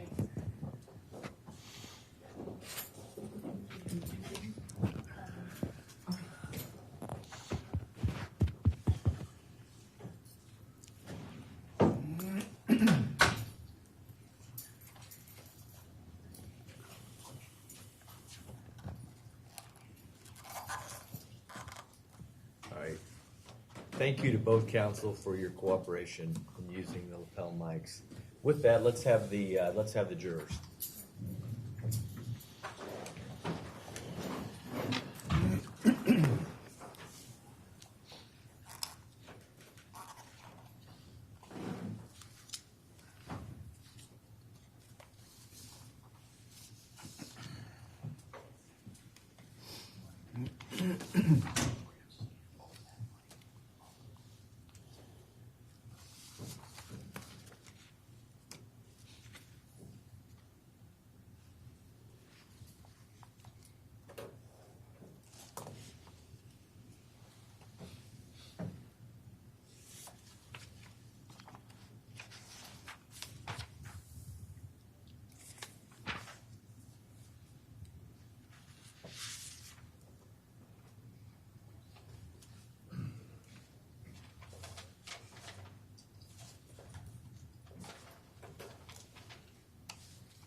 All rise.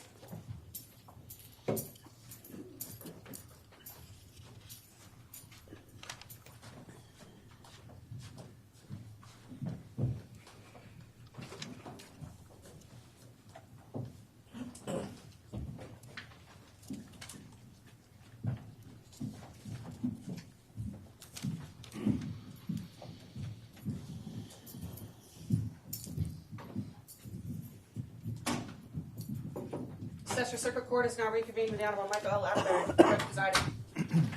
You may be seated.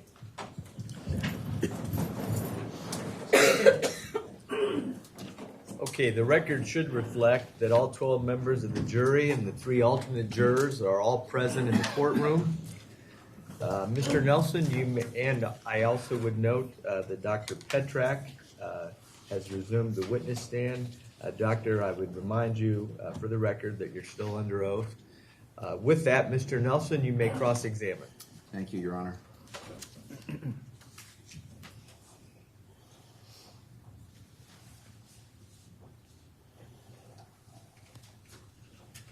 morning, Doctor. Good morning. I will begin with where Mr. Barnard left off for the most part, and that is with the consensus statement that you talked about. That consensus statement came out in what year? 2018. And at the end of that consensus statement, there are a number of conclusions, correct? Yes. When was the last time you actually reviewed that consensus statement? Within the last few days, probably. Okay. So there are a number of conclusions at the end of the statement, correct? Yes. And one of the conclusions indicates that a lack of history, a changing history, or the incompatibility of history with the severity of injury raise concerns for possible AHT. AHT means abusive head trauma. Correct. So the lack of, and I'll focus in on changing history. The lack of changing history indicates possible concerns for AHT. It would appear that that would suggest that if there is a changing history, that there may not be concerns for AHT. I believe it's a lack of history or a changing history raises concerns for abusive head trauma. Okay. Another conclusion. No single injury is diagnostic of AHT, and I think you testified to that, correct? Correct. So that would mean that, for example, when there is hemorrhaging in the optic nerve sheath, that alone is not diagnostic of AHT, correct? If that was the only finding, correct. Okay.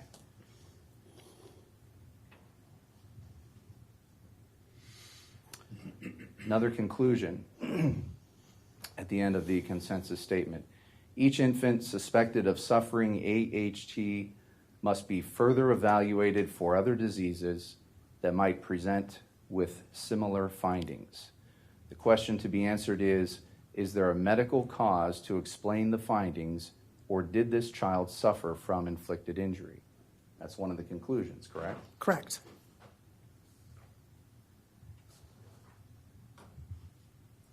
And one final conclusion, there is no controversy about the methodology used to diagnose AHT as a medical disease. So this consensus statement is saying that there is no controversy about that. Correct.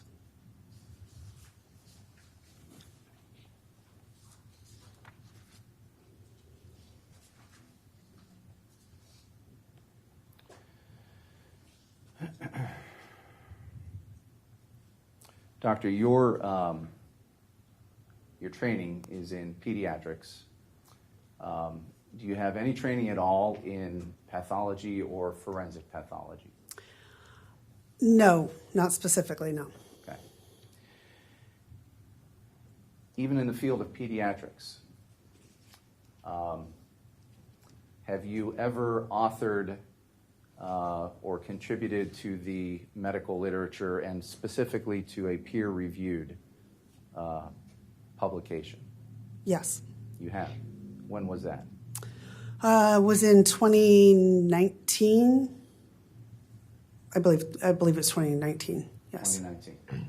Okay. What was the title of that?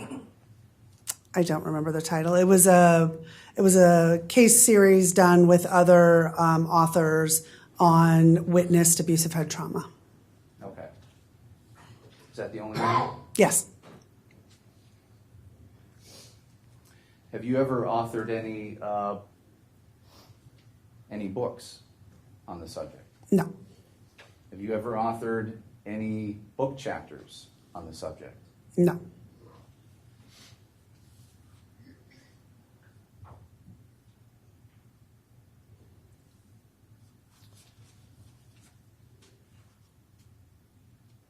You are the medical director for the Pediatric Resource Center, correct?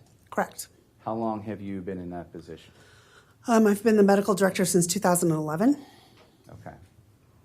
Did you have a relationship with the Pediatric Resource Center prior to 2011? Yes. And what was the nature of that relationship? I just worked as a staff physician part-time.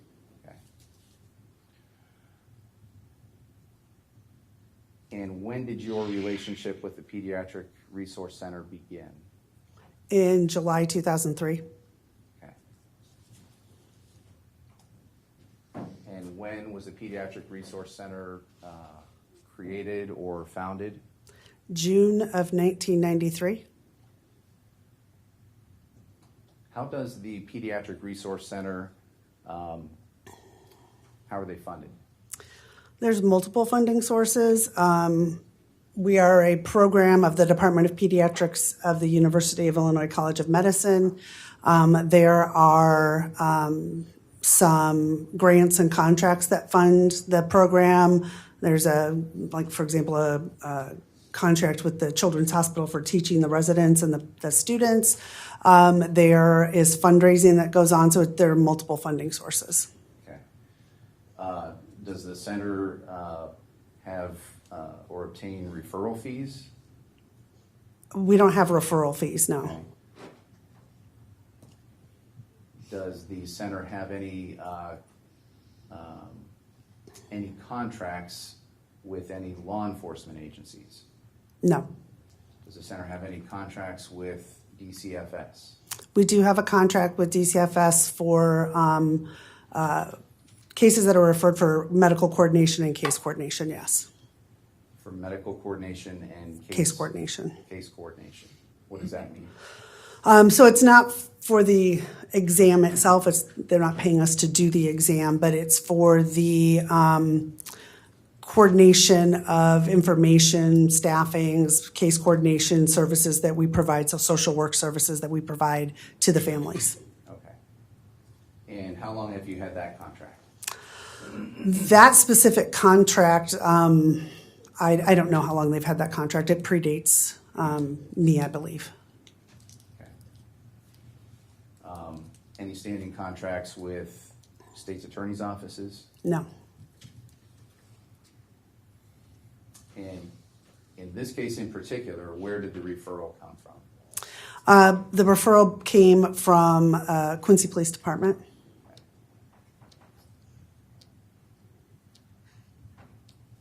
Are you or the Pediatric Resource Center being compensated in any way for your work in this case? For my work in the case, Yes. I'm being, my program is being compensated for my time here today since I can't be at work. But other than that, I don't know. Okay. So reviewing this case and preparing for today and testifying here in court today, those are all aspects of your employment with the Pediatric Resource Center, correct? Correct. It's how you earn a living, right? Correct.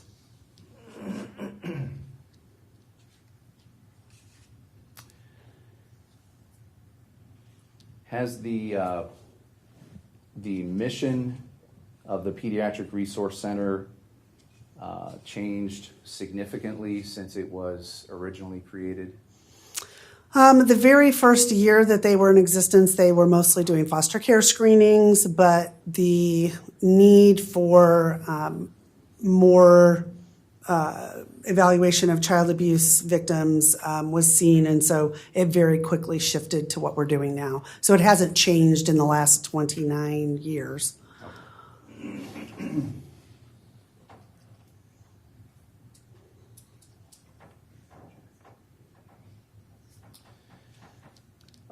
So in your work, it would be fairly typical for you to consult with law enforcement agencies, I would presume. We do have referrals from law enforcement, yes. Okay, so this case is not really out of the ordinary, right? No. And do you consult with state's attorney's offices? Sometimes, yes.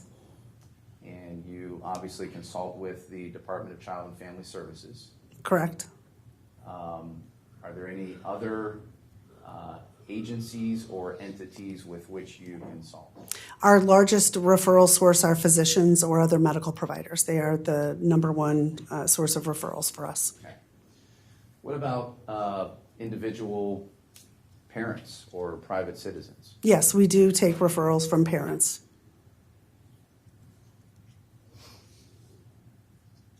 What about defense attorneys? Yes, You do consult with defense attorneys. I do. And how often does that occur? It's not a large percentage, but we do take referrals from defense attorneys. I have testified for defense attorneys. Okay. When was the last time that happened? I'm going to say probably about 2 years ago. And why would a defense attorney come to you or to the Pediatric Resource Center? Potentially because it would be a case we typically are not involved in, but they feel that they need another opinion. So we review records and give them an opinion and potentially testify in those cases.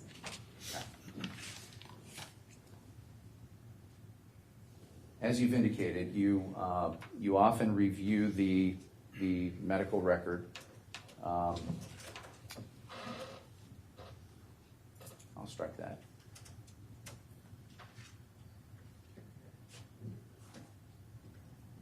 How many times within the last year have you consulted with a defense attorney? Within the last year, we've probably had maybe one request from a defense attorney. It doesn't happen that often. And when was the last time that you testified for the defense in a case? I believe it was within the last 2 years. I don't remember the exact time frame. How many times in the last 2 years have you testified for the state? I primarily testify for the prosecution.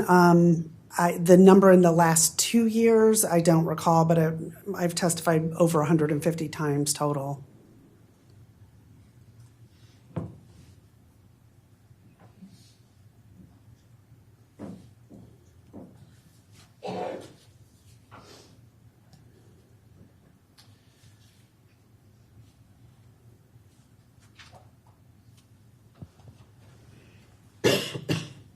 Can you think of a time when, after reviewing the medical record, a medical examiner, forensic pathologist believed that and diagnosed a case of abusive head trauma, and then the case was referred to you, and you disagreed with the medical examiner and believed that there was no abusive head trauma?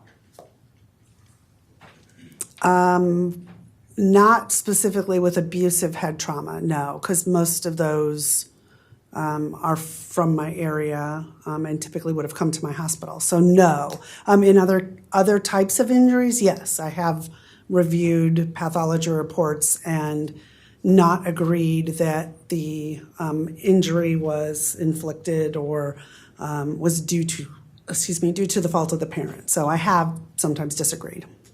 And how many cases of abusive head trauma have you reviewed, say, in the last 2 years? Total abusive head trauma or that have died? Let's say abusive head trauma. It's probably about, it's a hard number to come up with. Maybe 30 per year. It's a really rough estimate. All right. So roughly 60 in the last 2 years? Yes. So out of 60 roughly cases in the last 2 years, you have agreed with the medical examiner in 60 cases when it comes to abusive head trauma? No, because you asked about all abusive head trauma. Fatal cases, there have not been that many. But in abusive head trauma cases that have been fatal, I have agreed with the pathology report, I believe, all of the times. I don't think there's any I've disagreed with.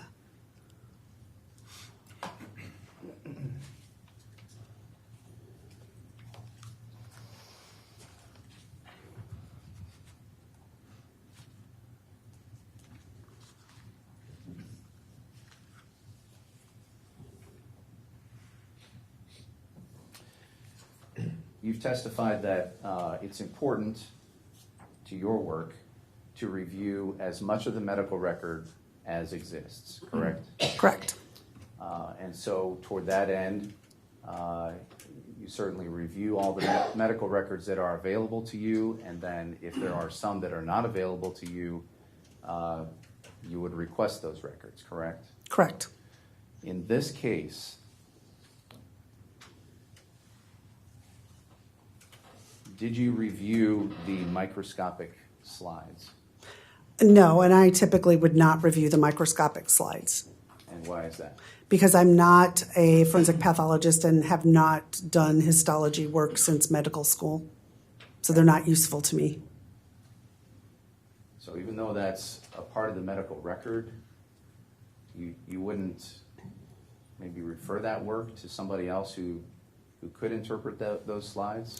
They're part of the pathology report, so the pathologist has reviewed them. Right. The pathologist that you typically agree with, right? I will look at things that I am comfortable making an opinion on, like a radiologist report. I will look at the x-ray images, but I am not comfortable looking at a pathology slide and making any statement about the histology of something. So I would rely on the pathologist for that.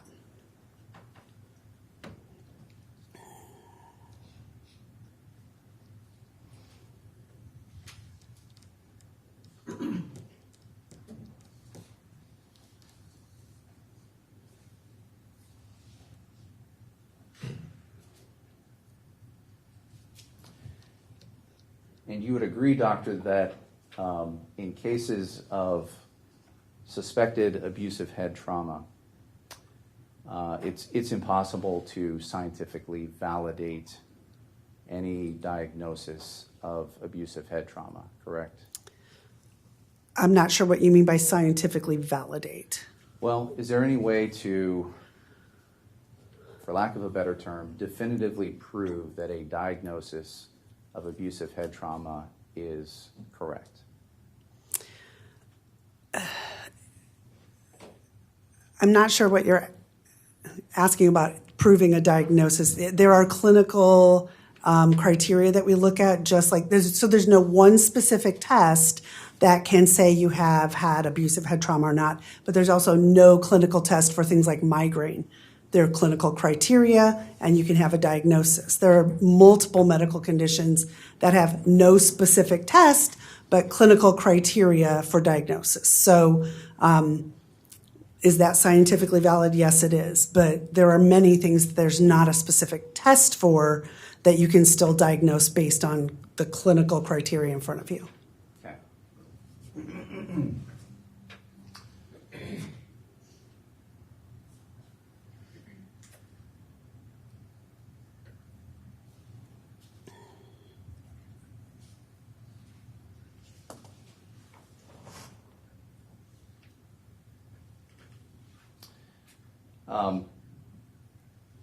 There was some reference to intravascular blood products in your report. Do you recall writing that? Yes. And what was it that you were referring to when you indicated that in your report? There was a note on one of the radiology reports that there was some intravascular blood products, which they weren't sure if it was a subarachnoid hemorrhage or something else. So they gave a differential diagnosis on that.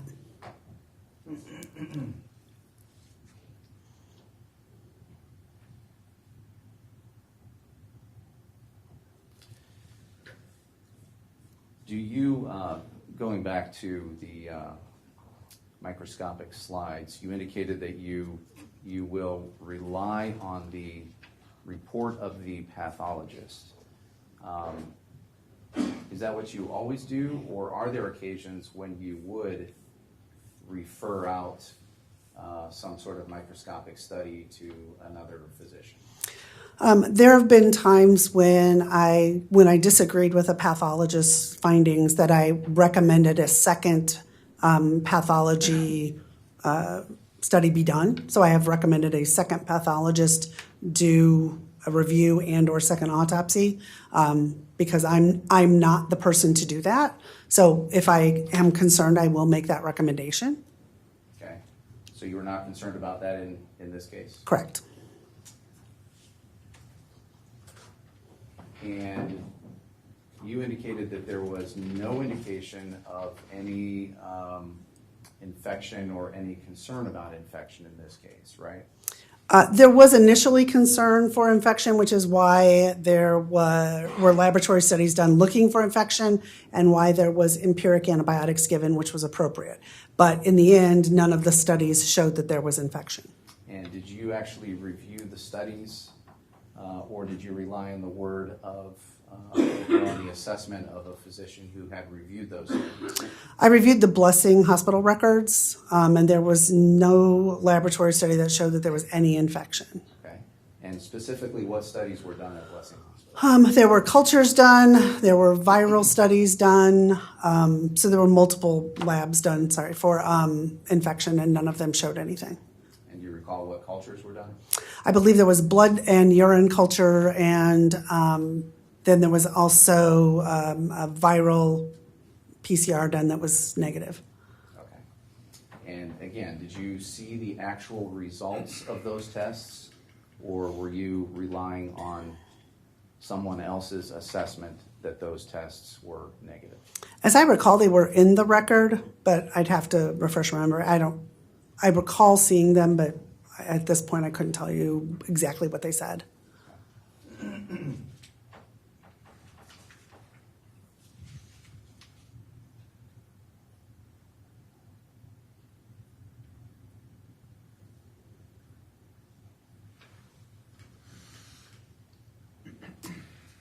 Another aspect of the information that you reviewed in this case was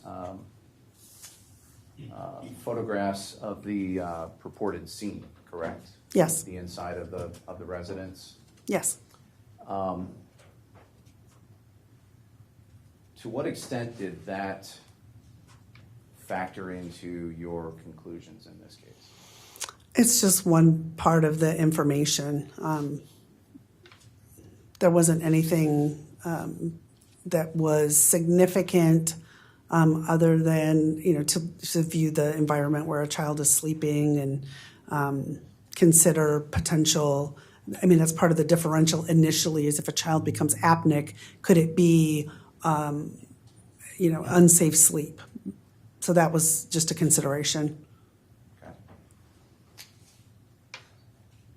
And I noted at the end of your report where you were offering an opinion about the cause of death in this case, you recommended counseling.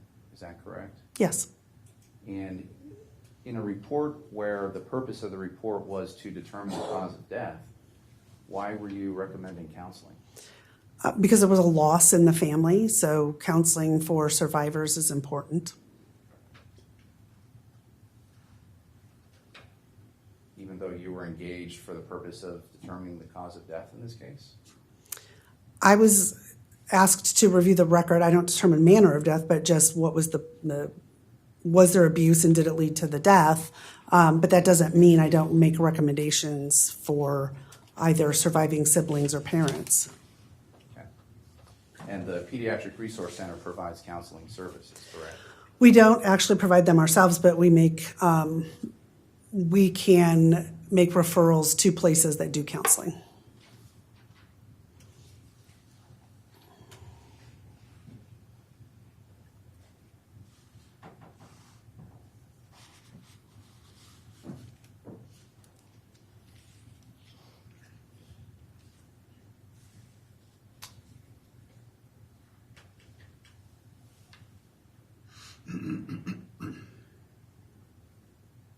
No other questions at this time. Thank you. Thank you, Mr. Nelson. Redirect Mr. Barnard. No, Your Honor. Thank you, Doctor. Okay, Dr. Petrek, you are excused. Thank you. Is she still under subpoena by either counsel? No, Your Honor. No. All right. You are excused, Doctor. Thank you.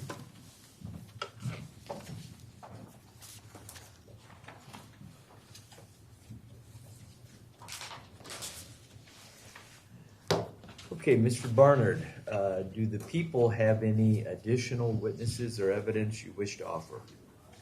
No, Your Honor, not at this time, only theoretically or potentially rebuttal evidence.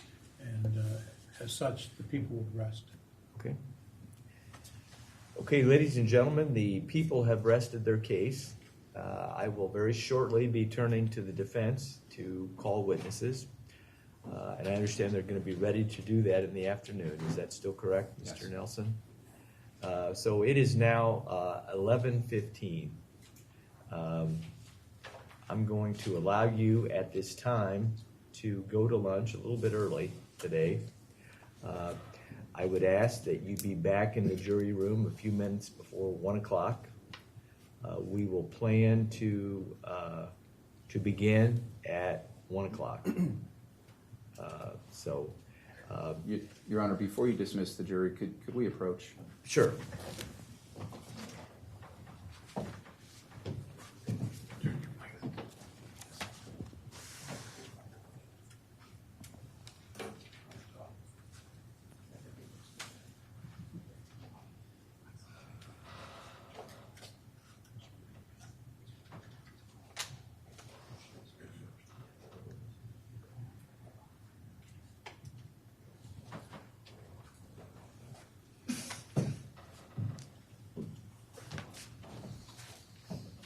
Okay, the record should reflect that the court had a very brief sidebar conference with counsel Mr. Barnard and Mr. Nelson. Based upon that, ladies and gentlemen, I'm going to ask that you be back at 1:45 due to the availability or the unavailability of witnesses until 2 o'clock. That's why I'm giving you the longer period. So please be back in the jury room at 1:45. Now, again, I need to admonish you, as I have every time you've left the courtroom, that you are not to communicate with each other until you get this case to deliberate. You're not to do any independent investigation or research on any subject or person relating to this case. You must not use the internet, Google, Wikipedia, or any other source to search for any information about this case or the law which might apply to the case, or about any of the parties, witnesses, attorneys, or judge. Do not communicate with each other about the case. Do not communicate with anyone else, personally or in writing, and don't let anyone communicate with you about the case. So with that, and if anyone does attempt to communicate with you or does communicate with you, please report that immediately to the bailiff, who will in turn inform me. With that admonition, at this time you are excused and you may leave the courtroom. Please be back in the jury room at 1:45. All rise, please.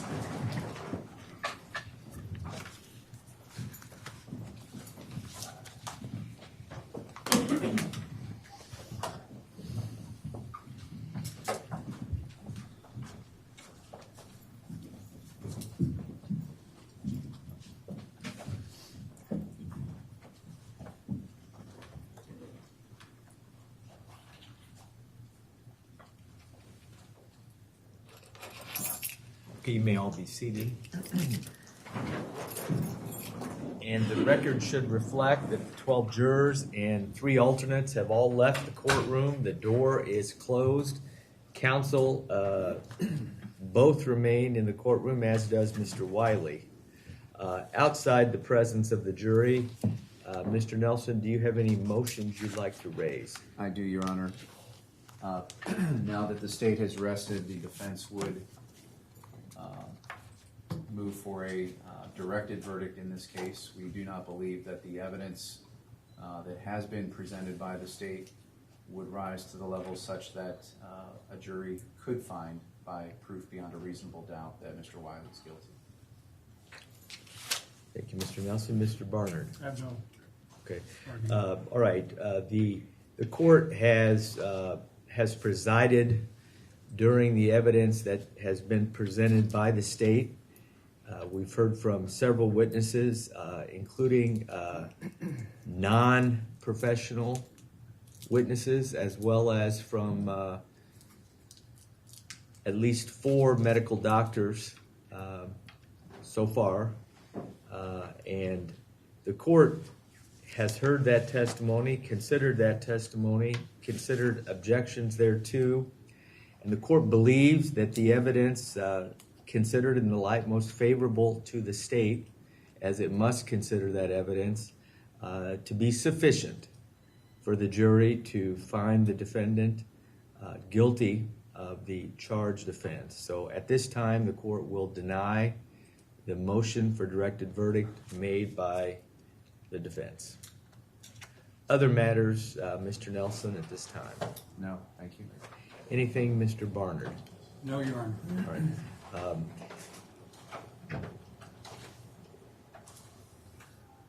Mr. Nelson, at some point I do need to inquire of your client, so I don't know if that decision has been made, but at some point you could let the court know when you and your client have formed an intention. Your Honor, I would like to have one more discussion with my client about that. Okay, We would sure. not be opposed to coming back a little bit early, so that we could deal with that issue if you would like. If you would like to wait until after the witness, that would be acceptable to the court. Okay. All right. Any other matters? No, Your Honor. No. All right. Then we will be adjourned. I would ask the attorneys to be back somewhere around 1:30 if there are matters we need to take up before summoning the jury. But with that, the court will be adjourned until 1:30.